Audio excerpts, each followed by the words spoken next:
The Leafs or the Panthers? Who's the class of the Atlantic? Bruce, yesterday you said because the Panthers have so many injuries, you're taking the Leafs to actually win the division. But what about come playoff time when everyone's healthy and at full strength? Which team is better suited for a long playoff run, the Leafs or the Panthers?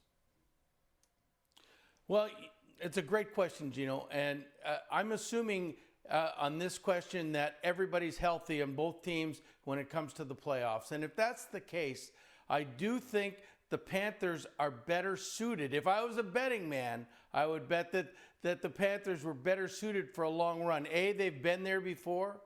B, they've got the kind of team now, with the healthy injured bodies that they'll have back to grind it out, and they they know if they're down not to panic. I mean, these are things that they have, and they have a goaltender that has been through the wars. The Leafs don't have any of those things. So I mean, if I'm a betting man, that it would be the Panthers are better suited. That's not saying they would win, but they're better suited to win in a long playoff round.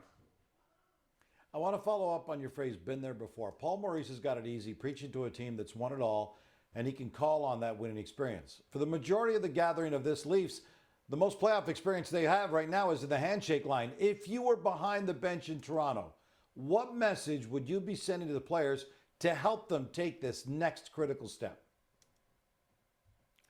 Wow, that's another good question. I mean, I would just say stay in the moment. Don't think too far ahead. Let's think what we have to do. Let's take care of our own business right here, and then it'll take care of itself. I remember George McPhee telling me when we were going to win the Calder Cup, he says, just stay where you are right now. Don't think too far ahead.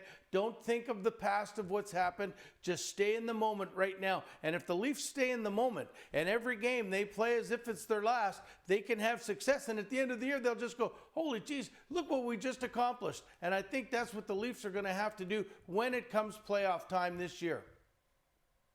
Listen, you've got experience like this in the playoffs. When you're with the Caps, it was year after year, you're facing Sid and the Penguins. You're like, no matter what we do, we get Sid and the Penguins. And more often than not, you lose in that situation. How do you help your players in that Toronto Maple Leaf dressing room to forget about your opponent, forget it's the Florida, forget it's the Tampa that you struggled against in the past, and just get on with today? Well, you know what? To me, I'm just telling the Leafs right now, I'm just saying, let's think about us. Let's not put a game plan on how to beat Florida, how to beat Tampa. Let's just understand that when we play the way we can play, when we play to our system or the way we are, then we win. We don't have to worry about that other team. We could play from anybody, from Montreal to Vegas to anybody. But when we play the right way, and for want of a better term, I use the right way. But when we play the way that we are told to play and supposed to play, then we have success. It's when we deviate from that we don't have success. So don't worry about who we're playing. Let's worry about how we play. And if we do what we're supposed to do, we will have success no matter who we play. And that's the message we used to try to keep anytime we're playing, to keep it all grounded, that we weren't worrying about or thinking about too much stuff in or outside the box. We were just thinking about what we had to do to succeed. All right, prior to puck drop in tonight's big face-off between the two, the Panthers are still the betting favorites to win the division. They're minus 145 to play a wild card team in round one. The Leafs are plus 165.